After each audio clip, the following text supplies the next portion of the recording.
All right, so we're just waiting for Facebook to load so we can make sure everything is up and running, and we can actually do our live for everybody to see here. Oh, it looks like it went up for a little bit.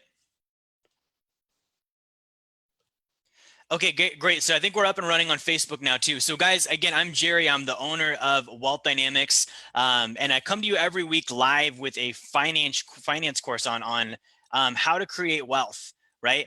And this is something that we've done every week for several years now, and basically we hit every single topic you could possibly think of on finances. The last couple of weeks, we've been talking about how to here we go. How to start making progress with your finances, right? Now, the reason why this is a topic is a lot of us, we have this desire to make progress with finances.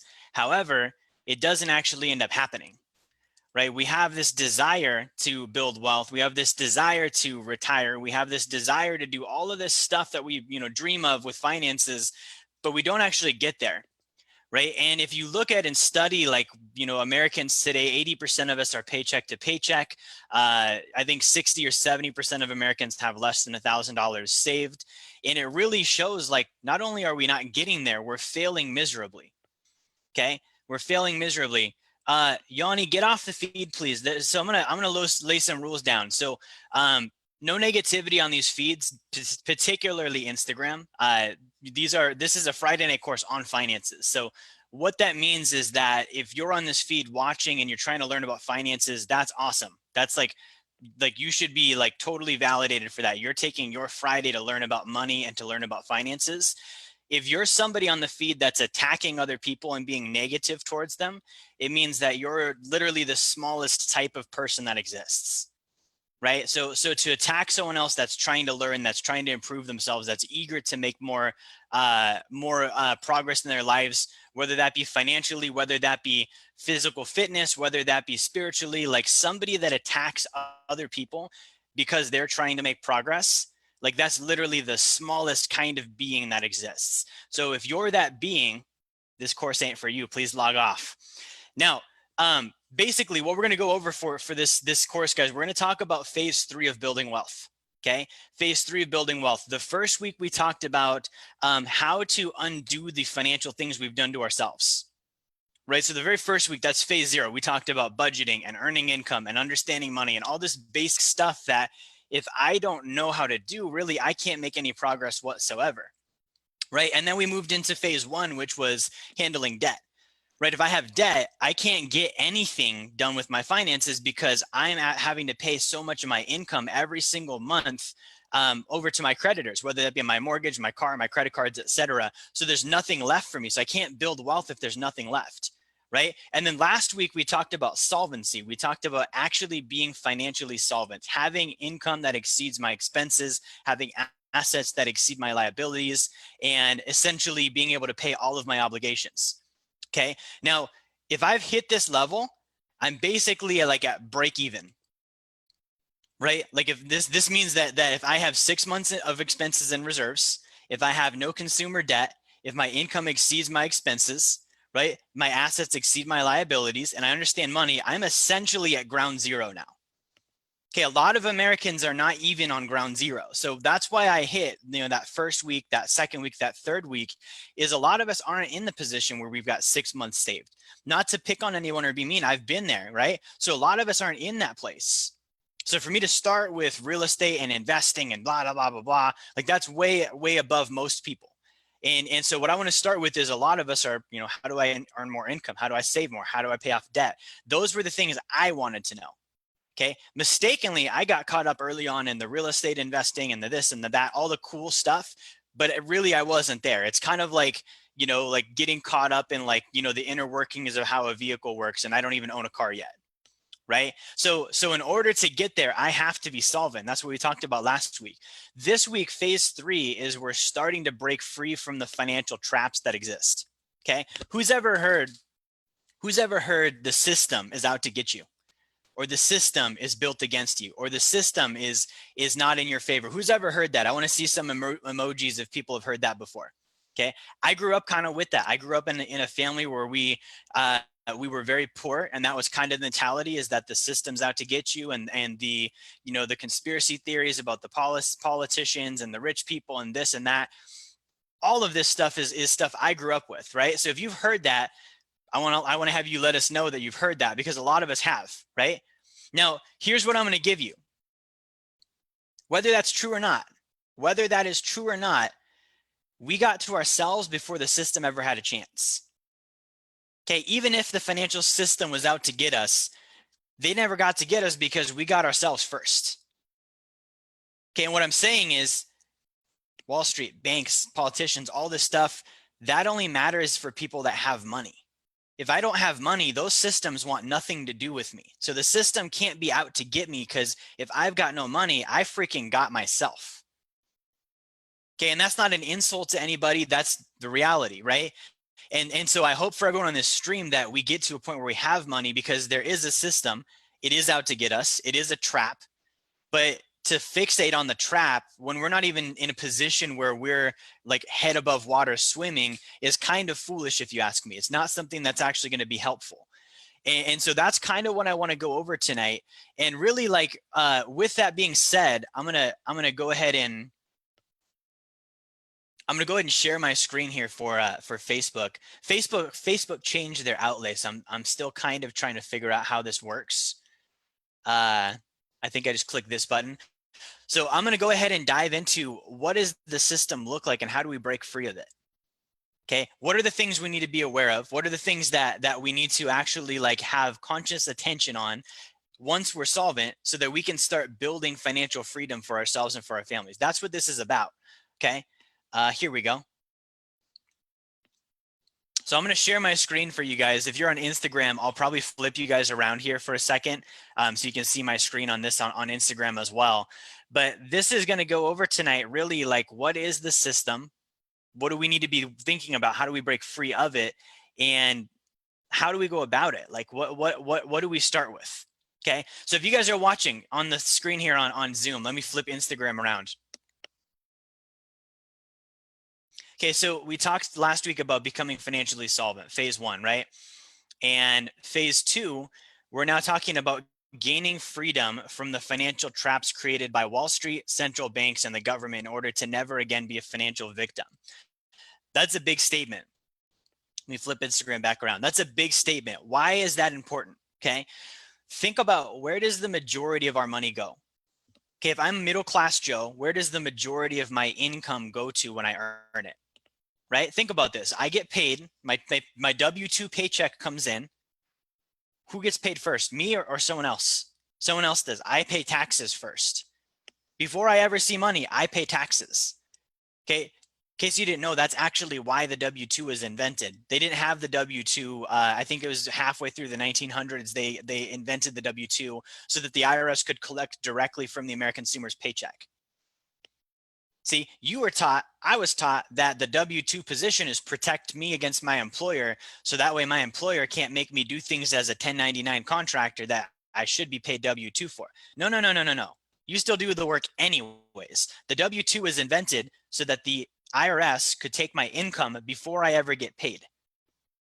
Okay, they get paid before I do. If I work at the average job, who else gets paid before I do? Typically, my 401k does.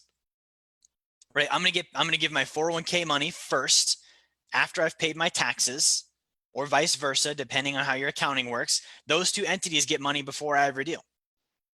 Okay, now think about what's next. Who else gets paid? Next is my health insurance. They're gonna get paid, you know, whatever other benefits I applied for on my paycheck. I'm gonna get my money now, and before I ever get to spend my money, I've got to pay the mortgage. When I do spend my money, I'm gonna put it in a bank. Like, realize these are all called VIAs. These are lines that I place my money on that aren't my own. Okay, they don't go to myself. They're not for me. I don't keep them. And so I want to kind of dive into this. So we're gaining freedom from the financial traps created by these groups, these entities that are kind of like financial parasites. They leech into us and they steal bits of our money for the rest of our life. And we essentially work to keep them going. Okay, so let's handle the first one here I want to go through. The first one is actually banks. Okay, I'm going to talk about banks tonight. Now, for those of you that don't know, when we deposit money in banks, contrary to popular belief, they don't keep it in a nice little shoebox and stick it in the safe and keep it there and then wait for us to come back. They actually take our money and they loan it out to other people. They loan it out to other people. They invest. They make money on our money. And not only do they do that, they leverage it, meaning that they actually give out more money than we actually deposited. So let's say I gave the bank $1. Okay. They have $1. They're going to loan my $1 to 10 different people at the same time, essentially giving them all IOUs against my $1. Okay. Understand how risky that is. If one of them defaults, there went my $1, but they still have 9 other people on the line paying, right, based on $1. Now, think about the types of loans that banks give. What do they give? They give mortgages at 3%. They give car loans at 5%. They give lines of credit at 5 to 10%.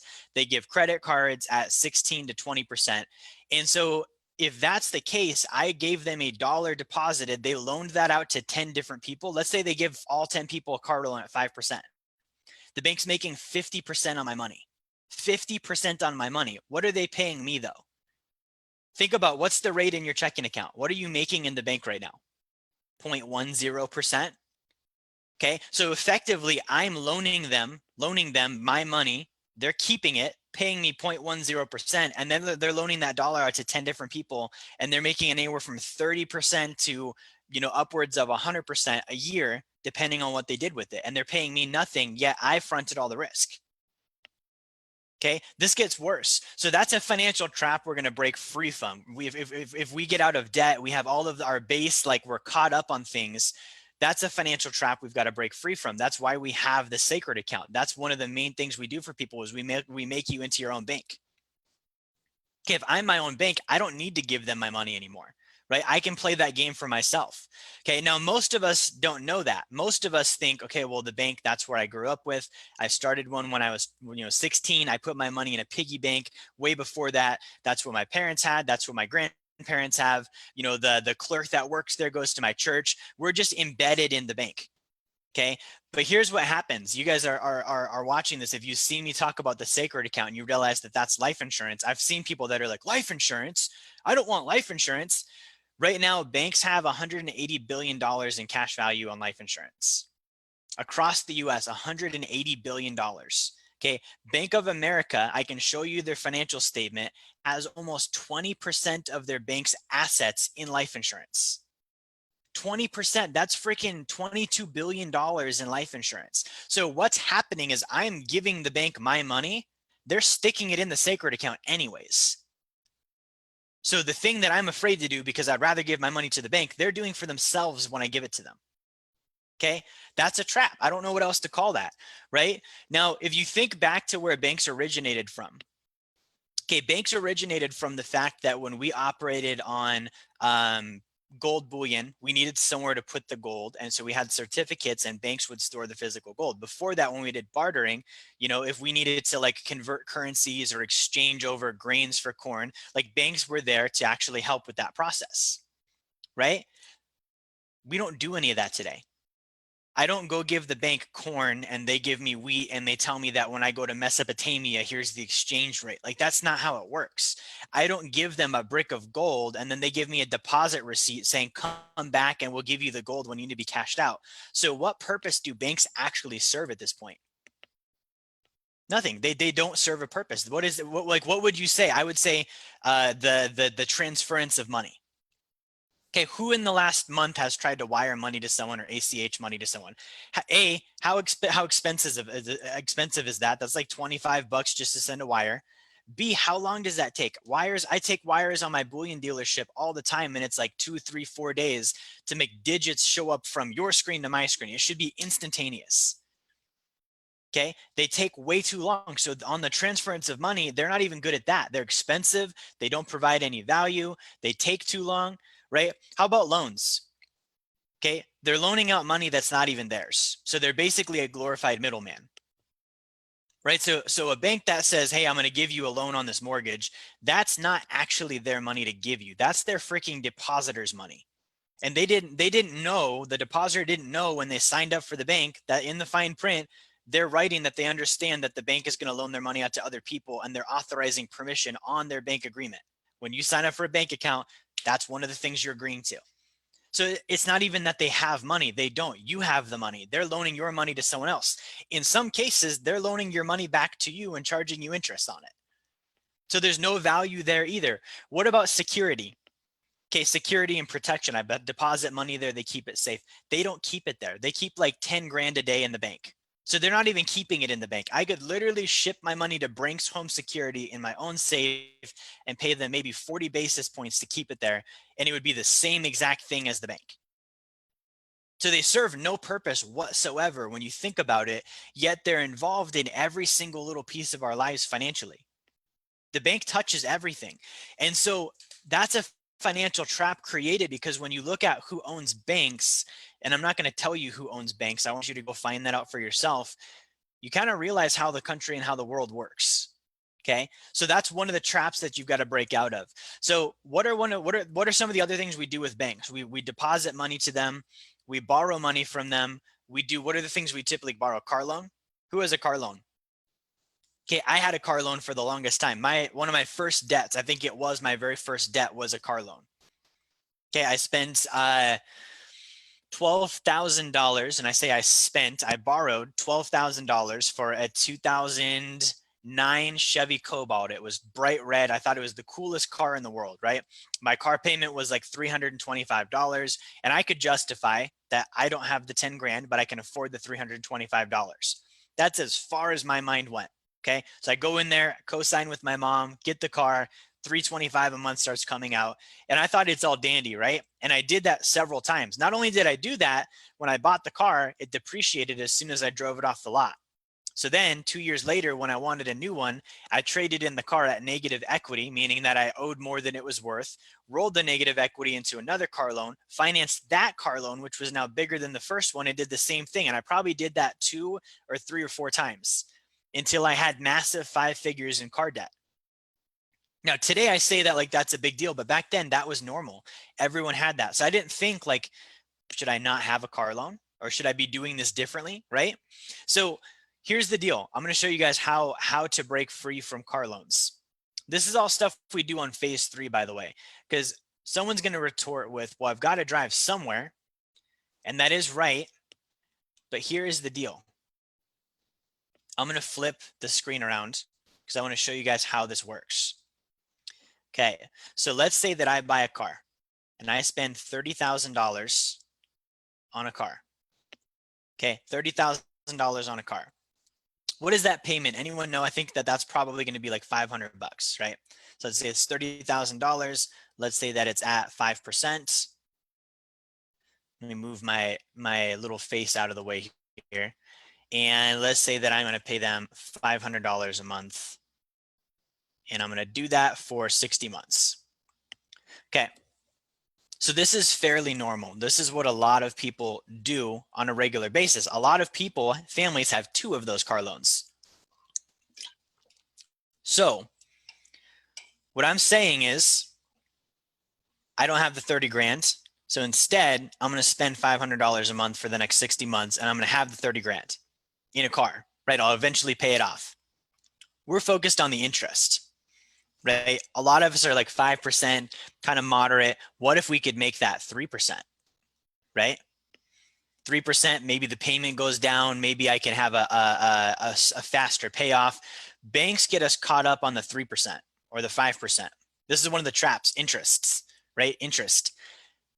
The bank is charging me interest, and I'm focusing on the interest, yet the bank is not making interest. They're making dollars. Okay, I'm not giving them interest. I'm giving them dollars. Dollars are things I traded my time for. Okay, this car is going to go down in value. After about 10 years, it will be worth nothing. Okay, I literally will sell it on Craigslist for a few $1,000 because it's worth nothing at that point, right? So effectively, this 30 grand is going down in value over time.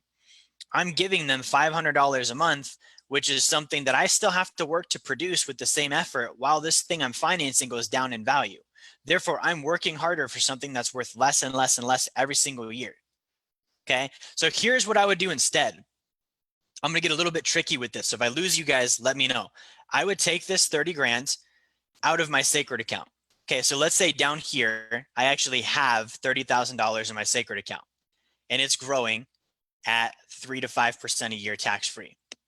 I would borrow against it at 2 to 3% interest cost, and I would buy my car with it. Now I don't have to pay a bank. I didn't lose the 30K because my 30K is still growing, and then I'm going to make a $500 a month payment to myself. Okay, in 5 years, that 30K is probably going to be worth, let's see, what is that going to be? About 35K. So my 30K is now worth about 35K. I've paid zero interest. Okay, I've been saving $500 a month and I have a paid off car, which in the 5-year marker is probably worth about 15. I can trade it in at 15. I still have the 35 in my account. That's a very ugly 35, but I know you guys understand. I'm still going to have the 35 in my account. So I've got 35 plus the 15. I now have, what is that, $50,000? In 5 years, I have $50,000 cash instead of nothing. Because if I didn't do this and I just paid them the 5 grand, I would only have 15,000 when I sell my car. Now I've got the full 35 in there still working for me plus the original 15. That's how you break free from car loans. Okay, now the bank is never going to tell you that. Now here's the other thing I want to share with you guys. This is why you've got to figure out a way to earn self-employment income. Not only can we do that, if you're self-employed, you can do something called a Section 179, which is a tax code, which allows you to write off 100% of the 30,000 against your income the year you purchase the vehicle. Right? That means that I literally wrote off 30 grand off of my income. Okay. I use this the entire time, growing my 30 grand to 35 grand. I'm saving $500 a month. Then I sell the car at the end, make the 15 plus the 35, and I got the tax write-off. That's how you freaking buy a car, guys. You don't go to the bank and say, whoa, how can I get this, the best rate and the best terms and yada, yada, yada. Like, this is stuff that the wealthy do. This is stuff I do. This is stuff I teach my clients to do. When is the last time you heard a banker share that with you? But I guarantee you the owner of that bank does that with his vehicles, 100%. Okay, so that's what I want to share with you on banks, okay, with cars at least. Now, the next thing that I want to talk about is mortgages. Okay, let's talk about mortgages. Who here feels like they need to buy a house or owns a house? Okay, let's see some emojis. We've heard home ownership, buy a house, own a house. Okay, here's the problem though. And I'm not saying don't own a house. We've got to live somewhere. We can't be homeless, right? So we've got to live in some sort of structure. However, it's not about the house. It's the debt on the house. Okay, now you're saying, Jerry, I can't save $300,000 and buy a house cash. That's ridiculous. There are ways to do it, but I'm not going to say you should do that. That's a different conversation. I'm just saying the way that you're taught to finance a house freaking rips you off. I don't own a house. The reason why is I refuse to get into a mortgage because I understand what a mortgage means and what a mortgage does. Okay, and I'm going to show you what you should do instead and what I'm doing instead so that you can actually work this strategy for yourself. So anybody shopped mortgage rates lately? Like you've gone and looked at a conventional mortgage, 30-year, 15-year, whatever it might be. Who's seen that it's like maybe 2.5% to 3% to borrow money from a bank on a house? Okay, most of us have seen that. If we were looking at houses, we're like, man, interest rates are really low. Every realtor we know in the entire universe is on Facebook saying, buy a house, right? All of the mortgage people are saying that the rates are low. And so here's the thing. It's not about percentages. Okay, this is, again, it's a trap. Percentages are a trap. It's about dollars. Okay, so when I buy a house on a mortgage, they're going to charge me 3%. 3% sounds like a very small amount of money. Today, I talked to a client that wanted to buy a house. It was a $500,000 home in New York. And basically what we came up with is at the end of the day, his payment on a $500,000 house, I think it was going to be around between principal, interest, taxes, insurance, all of that. I think it was going to be around $3,500 a month. Okay, $3,500 a month was what he would pay for his house on a 3% interest rate. Right now he rents and he pays, I think, $1,700 per month. Okay, now the point I'm going to make with this is the way that a traditional conventional mortgage is structured is it's an amortized loan. Amortized refers to the way that they schedule the amount of interest you pay and the amount of principal you pay. Interest is money that goes directly in their pocket. It does nothing for you. Principal is something that goes in your pocket and pays off the debt you owe them. Either way, though, you're giving your money to them, right? I'm still paying $3,500 per month, whether it was interest or whether it was principal. So on this deal, what I'm looking at is what is my actual housing payment? On a 30-year mortgage, my housing payment is going to go up because I have principal, interest, taxes, insurance, closing costs, realtor commissions, utilities, maintenance, repairs, improvements, home security costs. All of those are things I've got to factor in. Nobody does that, but we should factor those things in because they will come out of our pockets, right? So when I'm looking at a mortgage, I'm paying more than just the interest. I'm paying a total housing cost in dollars, not in percentages, in dollars. What am I going to pay in dollars for housing? Okay. Now, when we do get to percentages, I want you to realize something. Percentages are a tool that banks use to lengthen the amount of time that you're going to give them your income and to manipulate your behavior. Okay, if I'm a bank and I want you to give me a lot of money fast, I'm going to charge you a high interest rate. Then you start running faster on the hamster wheel because you're like, I don't want to pay the interest. I'm going to pay the credit card off fast.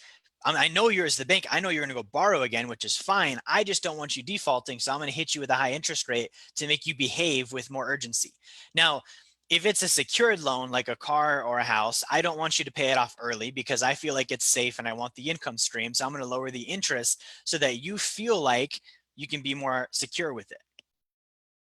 You're like, all right, I don't have to worry about paying off this 3% note because it's only 3% and that's cheap money. It's not cheap money, it's your income. You're still giving me your income. I'm still making $3,500 a month on your mortgage payment. Does not matter the percentage. Okay. Now, if there's no interest, you're going to pay only principal. You'll pay the loan off faster. By inserting interest, some of your money splits off towards interest, some of your money splits off towards principal, and you end up taking longer to pay off the loan. Okay. So when you're buying a house, you're agreeing to pay a 30-year mortgage, which means you will owe that bank money for the next 30 years.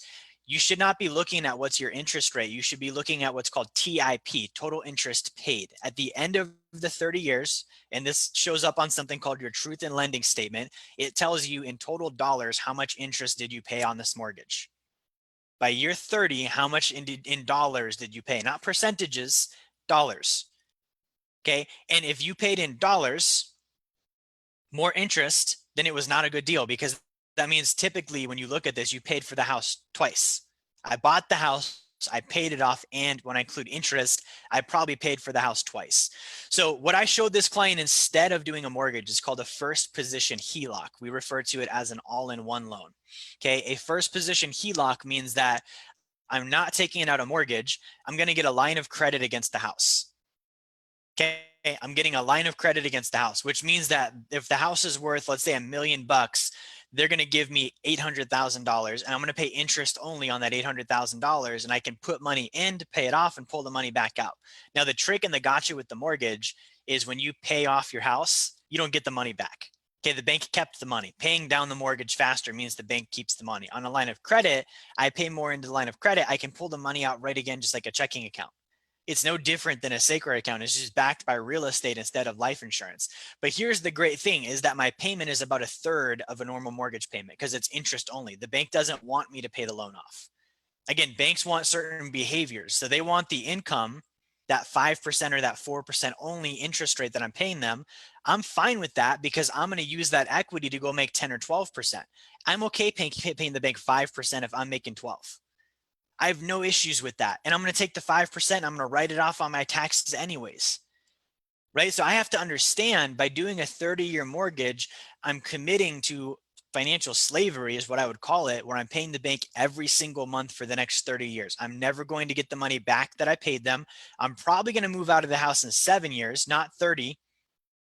And so basically at the end of that 7 years, I'm resetting to another 30, and then I'm living for 7 and resetting to another 30. This is why people say it's better to own than to rent. I don't agree with that because you're still going to pay a housing payment for the rest of your life, no matter what. No different than should I lease a vehicle or make a car payment. It doesn't matter. It's a payment. You're not getting the income back. You're losing it. So that's one of the ways we break out of traps from banks, right? And I think on banks, that's probably all I'm going to cover today. I want to jump into our next grouping here. The next one, let's talk about Wall Street. Okay, who wants to talk about Wall Street? I used to be on Wall Street, and that's why I love talking about Wall Street, as I was a financial advisor for several years. And the stuff that I learned there made me lose all faith for that system. Okay. And with Wall Street, what I mean is large financial institutions that sell investment products to consumers via retirement plans and mutual funds and ETFs and stocks and bonds and all of this stuff we see on financial on financial statements. So who here has a 401k? Let's see, just with emojis or raise the hands. Who has a 401k? Who here has an IRA, a 457, a 403b, whatever your account is called? They're all pretty much the same thing. Who has one though? Okay, I'm going to break this down. A couple of terms we need to know. Okay, so in a account, there is what's called a trustee, and there's what's called a custodian. Okay, these are terms that refer to essentially a title that somebody performs a duty on your account. Okay, a custodian is somebody that actually like takes physical possession of your account, right? So if I do an IRA, the money has to go somewhere. Typically, that's going to go into a custodial account. Now, we also have to have somebody that has a duty or responsibility to the money. That's the trustee. So when I do a investment account, I've got a custodian. That's the place I'm going to put the money. Then I've got a trustee. That's the group of people that are going to keep their eyes on the money. Now, the other thing that we're looking at here is we also have an investment provider. Investment provider. Okay. An investment provider is the group that's actually going to pick what I can invest in. Now, in Wall Street has found a way to make themselves all three of these things. Okay. What this means is that when I put up an account with Wall Street, I'm going to house it with them. They're in charge of guarding it to make sure it stays safe, and they're also going to pick what types of investments I can do. Now, little did I know when I got into the industry, it doesn't actually have to be that way. Okay, so the trustee usually is going to be either an institution or an LLC or an actual trust. It doesn't have to be Wall Street. Okay, a custodian literally doesn't have to be Wall Street either. That could be a bank. We use bank custodians. I have a custodial company. Okay, so a custodian could be a third party that's not on Wall Street either. Now, the investment provider also doesn't have to be Wall Street. Now, what Wall Street saw was in the 1970s, with the advent of the IRA, and then later in the 1980s with the 401k, they realized this could be a really lucrative deal for us. Okay, if we start becoming the trustee and the custodian, we can house people's money, guard it for them, and then tell them that they can only invest in Wall Street. So I'm going to tell them, put your money in my account, my IRA, my 401k. Don't worry, I'll keep it safe for you, and I'll make sure that you only get investments that are good for you. But I'm going to make sure that the investments you do are only ones that I make money on, that I house myself. Okay, you can look it up. You go to American Funds, investment provider, but they also have a company called Capital Group and Capital Bank and Trust. They're running all three of those positions. They're housing the money. Literally, it's the phrase, the fox guarding the hen house. That's what this is. Okay, you are the hen. You've been put in a house, the custodian, built by the fox. Trustee is the guy guarding it, also the fox. Investment provider is the guy feeding you, also the fox. You think the fox is going to be trying to do a good job for you? He's trying to fatten you up so he makes more off of you. Okay, so with Wall Street, the way we break free from this trap is you do something called self-directing. Self-directing. Who here knew that if you set up an IRA, you actually can have a self-directed custodian that doesn't give a crap where you invest? They'll let you pick real estate. They'll let you pick gold and silver. They'll let you pick, if you want to do mutual funds, cool. I don't think you should, but you'd be allowed to. Okay. Those are all things that a custodian shouldn't have any say in. They shouldn't care. They're just housing your account. All they're doing is housing the money. Okay. The trustee's job is to make sure you don't break the rules. Okay. They're keeping you safe. You don't do any investments you're not supposed to do. You don't do any investments that aren't legal. Okay. Who knew that gold and silver were legal in a retirement account? Physical gold and silver. You can buy physical rounds and metals of gold and silver and hold them in a retirement account. Who knew that? I knew that. You should know that. Who knew that you can buy real estate in a retirement account? You can buy small businesses in a retirement account. You can lend money in a retirement account. All of these are things you don't have to have Wall Street's permission and say so on. Okay, these are actually good investments too. I would do these outside of a retirement account. They're a good idea whether they're in an account, whether they're not in an account. If I put it in an account, I have some tax benefits. That's the only difference. Now, the investment provider, who knew that there are private brokers and investment providers that will introduce you to deals that the top 1% put their money in, that Wall Street has no say in and no idea exist, or they just don't want you to know if they did know it existed? Okay, I didn't know that for so long. Now I know you can do that. So the trick with Wall Street is understanding Wall Street is an investment provider. An IRA is not the same thing as Wall Street. They are different things. An IRA is literally a tax code. An individual retirement account is a subclass of a tax code that says there's a certain thing you're allowed to do with your income in a certain account. And if you do that thing, you get a tax deduction. You just have to house it with a custodian and have a trustee. And then you can invest in whatever the hell you like. Okay, but a lot of us got those things mixed up. So when we hear IRA, we automatically think Wall Street. When we hear 401k, we automatically think Wall Street. That's because Wall Street is amazing at marketing and propaganda. They have gotten us to the point where we think it's all the same thing. It's not all the same thing. They're very different things. I use 401ks for myself. They're self-directed. Guess what? I am my own trustee and my own custodian. Did you know that I can invest money in my 401k plan and then I can finance my own business? When I invest in the 401k, by the way, I get to write it off on my taxes. Okay, so I can put $19,500 a year in my account for me and for my wife, write it off on my taxes, do 25% profit sharing out of my company revenue into my 401k account, up to 57 grand a year, write that off on my taxes as well. So that's like $104,000 I can write off against my income. Then I can take the $104,000 and loan it to my own company tax-free. Again, like that stuff we can do. That stuff everyone should know. You should be able to do that. Okay. Same thing with an IRA. I can do all of that. And in addition to that, I can set up a traditional IRA, max out 6 grand into that for me, max out 6 grand into that for my wife. That's another $12,000. Write that off against my income as well. Put that in gold or silver or private placements or foreign currency or real estate or whatever I want to put it into, and not pay taxes on any of it. Not only that, as an accredited investor, I can take an early withdrawal against that money. Who here was taught when you take money out of your retirement account too soon, you pay penalties and taxes? Who heard that? That's what I was taught. I used to teach people that. For most people, it's true unless you're accredited. Okay, if you're accredited, that's not the case. If you're accredited, you can withdraw the money from your 401k early, only pay the 10% penalty, and pay no income tax. Okay, so let's say that I'm currently in a 25% tax bracket.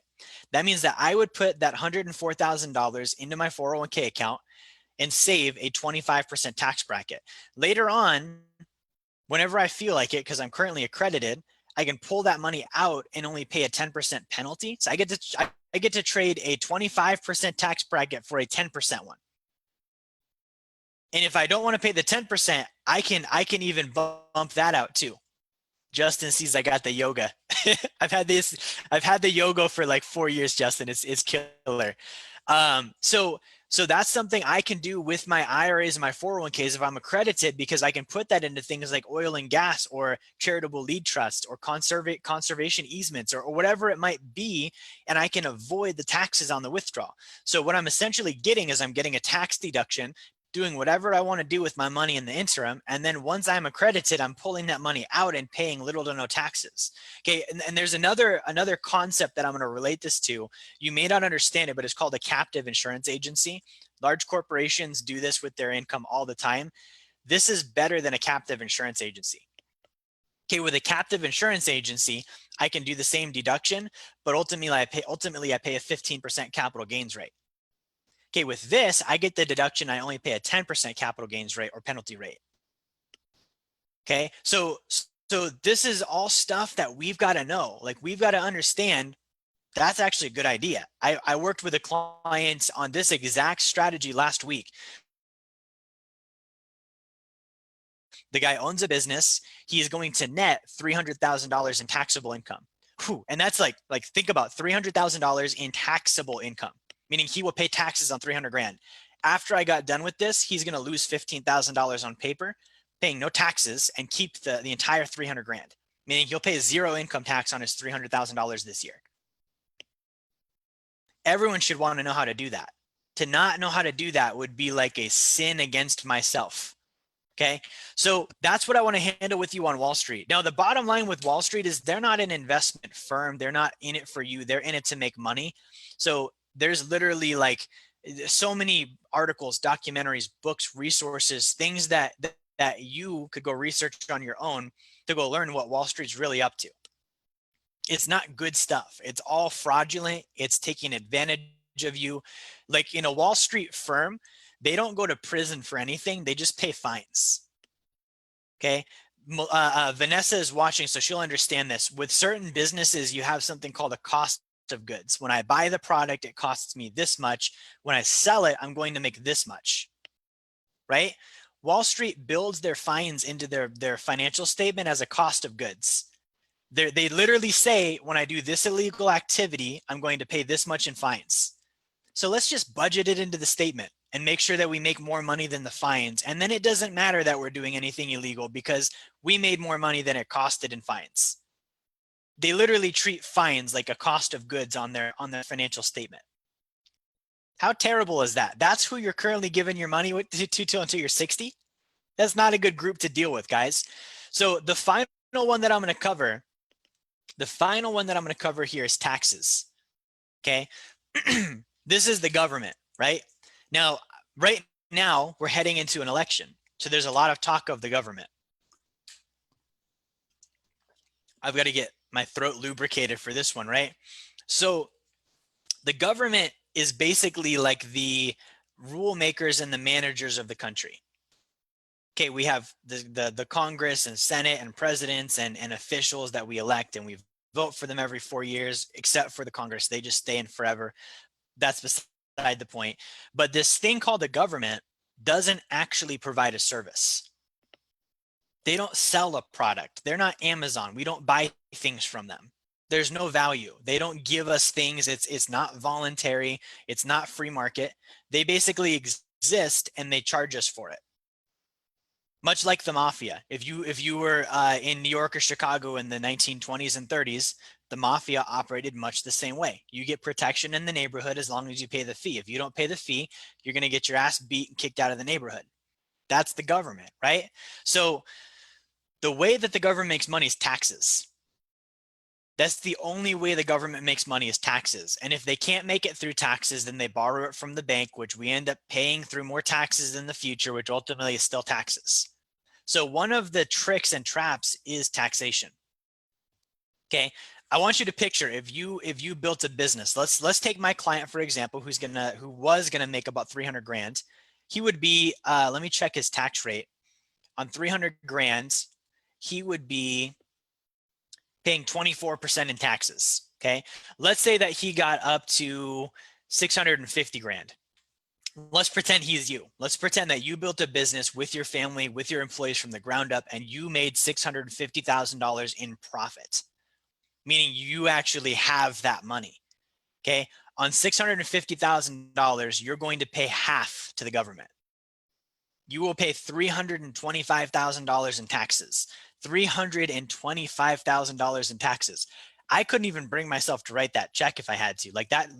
That makes me upset just thinking about that. And I don't there's no risk of me doing that because of my tax planning, but I'm thinking about, okay, if I just built a business and I made 650 grand and then I had to take 325 of it and give it to the government, I'm immediately taking, okay, well, how many times did they arrest someone for me? How many times did they protect me with the war? How many roads did I drive on? I'm trying to justify where the 325 grand went to. I'm like dividing the 325 by the amount of goods and services I use that are government sponsored. It's still too big of a number. Okay. And the reason I give you this little intro is a lot of us will watch and we'll be like, screw the rich guy. Let's all vote for socialists and raise taxes. Put yourself in the viewpoint of that guy. Most Americans that are wealthy did not start wealthy. It means that they started from zero and they built it. If you built it, that means you're proud of it. You put in the work, you put in the effort, you put in the blood, sweat, and tears. You probably still do, right? And you're going to give half of it away. Not even give away. Give is not the right word. It's going to be taken from you. And if you don't give it, you're going to go to prison. And if you try and get out of prison, they're going to hold you at gunpoint. So you either pay the taxes or you get locked in a cage and held at gunpoint. That's taxation. That's how it works in a nutshell, right? So how do we keep the $325,000? Okay, ultimately, what if I wanted to use that $325,000 for charitable purposes? Wouldn't that be better than giving it to a government that's already operating on a budget deficit, that's already spending more money than it made? Okay, if I give it to them, it's not going to anybody because they're operating upside down on a budget. They don't have surplus to give away. They can't help anyone because they can't even help themselves. So this is what we're talking about with tax planning. Now, this ties into the last one we hit. You should be maxing out the 401k self-directed. Okay, you should be maxing out profit sharing, self-directed. You should be maxing out your IRA, self-directed. You should be maxing out your HSA, self-directed. These are all vehicles you can put tax money into in order to write off and get deductions. Now, if you're a business owner, the other thing you should be doing is you should set up a C corporation and have that own your S corporation or your LLC. If you have profit, you can have that C corporation collect the profit as a revenue share or as a licensing fee or as a profit share or as a management fee or consulting fee. And that you do that up to about 78,000. That tops limit of 78,000 now flows up to your C corporation. I'm going to draw some of this out for you guys. So you have your C corp. These are all just different entities you can set up. You have your S corp and you're flowing money up to the C corp. Okay. Now, let me flip Instagram around. Typically, if I have money in my C corporation, I'm going to pay taxes on it, right? I'm going to pay taxes on it because it's considered profit and it's considered a distribution. And if I'm paying taxes on it, I'm probably paying just income tax and that's it. Now, if I take this money instead and I flow it up to my C corp can do a couple of things. My C corp can do something called Fringe Benefits. Fringe Benefits. Okay, Fringe Benefits means that my C corp pays for things for me personally. Okay, Fringe Benefits mean I can give myself non-monetary compensation and not pay taxes on it. So let's take, for example, health insurance. Let's say that I have health insurance premiums. I have an S corporation or I have an LLC. I could have the business pay my health insurance premiums, but I'm still going to pay taxes on that money. I could have them pay my auto insurance premiums depending on how I use my car. I'm still going to pay taxes. There's certain things I can't do. I can't have my S corp pay my gym membership. Okay, I can't have my S corp pay for my housing, right? With a C corp, I can do those things. A C corp can pay my health insurance for me, and it's not taxable to me. Okay, my C corp can pay for my gym membership. It's tax deductible for the C corp. It's not taxable for me. My C corp can pay for an employee housing expense that's not taxable to me, but it's tax deductible to the C corp. Okay, so what I'm doing with this, I'm getting extra benefits. Now, the other thing I'm doing is that 78K that I mentioned. You guys are gonna freak when you hear this. That 78K that I mentioned, this money, if I would have left it in my S corp, I would have paid income taxes on it. Okay, and so by doing this with my C corp instead, I can actually distribute this $78,000 to myself as what's called a qualified dividend, meaning I'm a shareholder in my C corp. My C corp is going to pay me a dividend, and if I earn dividends under $78,000, guess what bracket that's taxed in? 0. 0% taxes on my 78 grand. I will pay no taxes. And I'm going to deduct all this stuff. And I got all my deductions down here. Okay, that's insane, guys. This is stuff we should know. This is stuff, if you have a CPA, your CPA should be telling you this. If they're not, you probably need to fire them and hire another CPA. Now, the other thing you can do here, who has kids? Okay, anyone has kids? If you have kids in a business, I sounded so redneck there. Anyone has kids? If you have kids and you have a business, you can compensate your children for working in your business. You can pay them up to $12,000 per year, tax deductible to you and tax free to them. Meaning if you have 4 kids, you can write off $48,000 on your taxes and pay them. They won't pay any tax on it. And if you do correctly, you'll pay no payroll tax as well. Okay, those are just 2 strategies, just entities, like switching up entities and doing different accounts. Bottom line is, guys, there's no reason you should be paying income tax. Now, the only person that this is tough for, is a W-2 employee. If you are a W-2 employee, a lot of this stuff we can't do because of you being a W-2. Now, if you remember at the very beginning, I said that the W-2 wasn't a good thing. A lot of us think that a W-2 protects the employee and that every business should be paying W-2. No. A W-2 screws you, the employee, over on taxes. It makes it to where you get your money taken first, and also you get almost no tax deductions.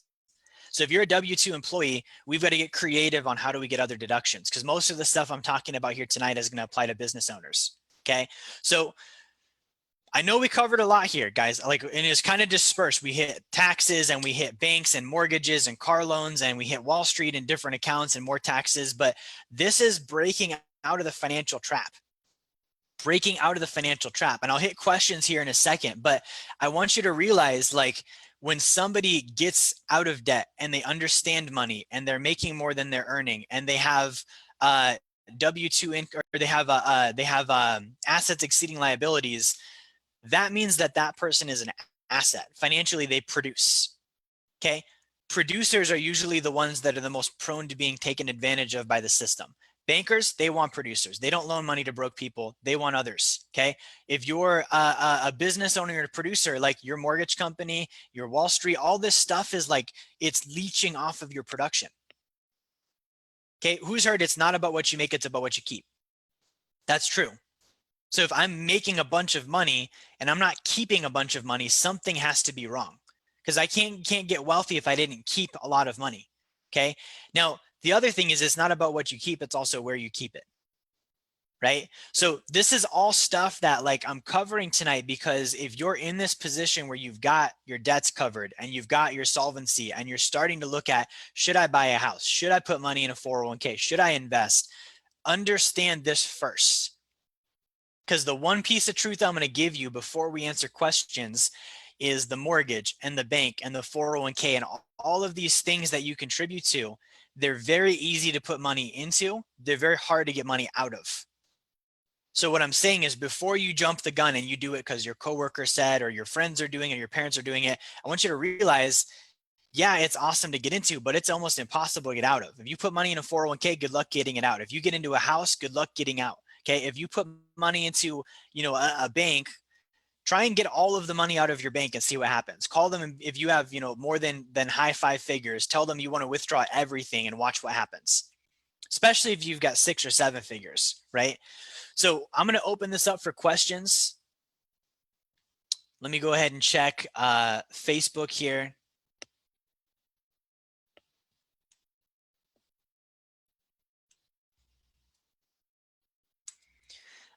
Okay, let's see what we got on Facebook. Actually, let's hit Instagram, because Instagram is going to expire. They've got a time limit after an hour, and then Instagram shuts the stream down. Okay. Vanessa says the financial purge is a real gut check. It is really. We have a program called the Personal Financial Purge. And basically, it helps you confront your finances. If you're watching this, it's only a $25 program. So if you'd like to sign up for that, let us know.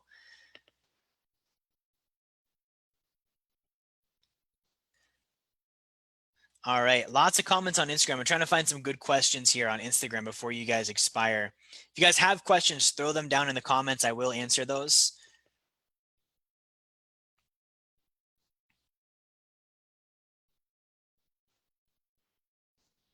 Thank you everyone for joining, by the way. I know it's a Friday.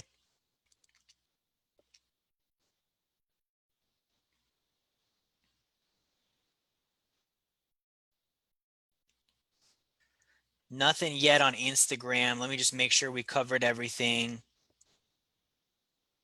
Someone says I can't understand American. That's valid.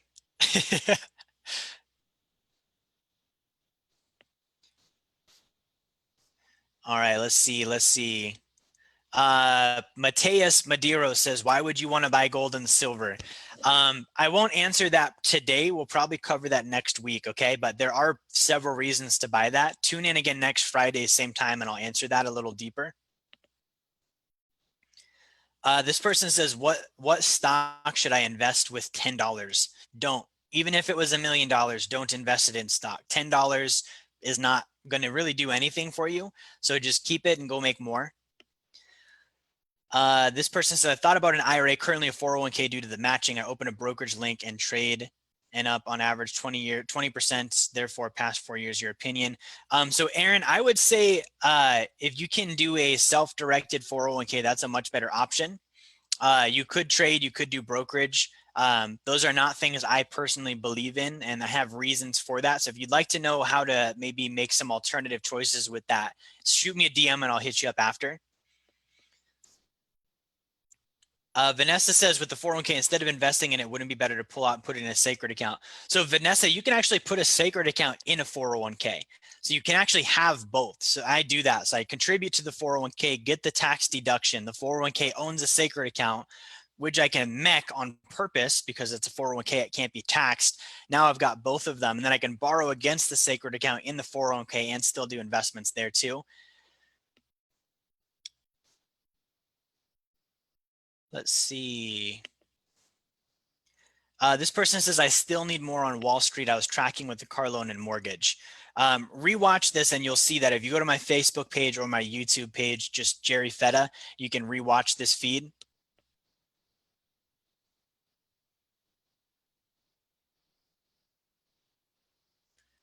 Got a little excited in the comments about socialism. You probably went live with a game plan. Aaron, yeah, hit me up with a message, Aaron.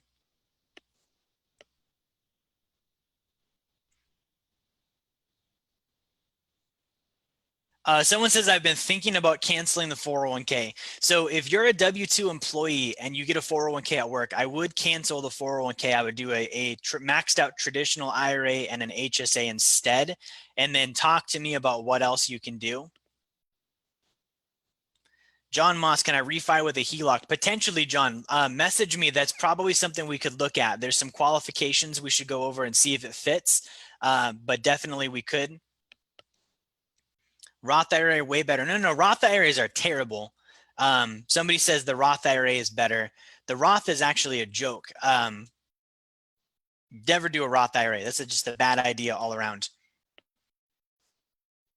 Okay, let's see what we got here on Friday night comments for Facebook. Nano says this is one of the best webinars he's ever attended. Hey, that's what we do. Again, but this stuff, guys, this is very exciting stuff we covered, but make sure we hit phase 0 and phase 1 and do all that stuff first, getting solvent, paying off debt, saving, and then all this stuff is like the reward hanging out at the back end. Do retirement accounts count toward being accredited? Gene, yes, they do. What's up, Reggie? Jeffrey says, can you buy an investment from yourself at market value and put it into a self-directed IRA? So you can't buy from yourself. That's considered self-dealing. So the IRS doesn't want you receiving double benefits. They consider it a benefit that you were able to put that money in an account and deduct it off on your taxes. Therefore, you can't invest it in something you currently will also benefit from. So it can be like passive deals and passive stuff, but it can't be like me putting it in my own trading fund or buying a property that I'm going to live in or refinancing out my fourplex or any of that stuff.